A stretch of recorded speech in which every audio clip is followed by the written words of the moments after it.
I am the Tofu Golem. Please enjoy the video. You start by opening Microsoft Whiteboard and signing in. Use your work or school account for full features. Create a new board and immediately pick a template if you want structure. Otherwise, use a blank canvas to stay flexible. Once created, click Share to invite people. Paste the link into Teams chat or email. Make sure to set editing permissions so participants can contribute. This prevents accidental view-only restrictions that block collaboration. Now add content using pen strokes for freehand, the highlighter for emphasis, and shape tools for diagrams. These tools reproduce natural gestures so ideas read well.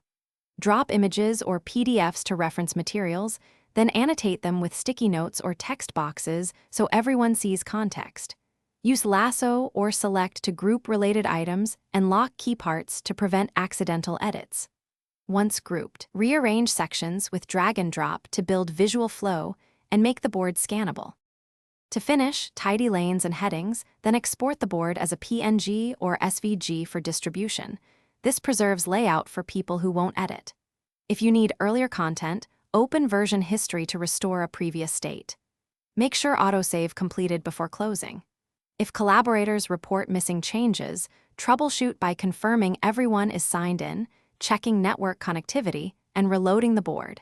If syncing still fails,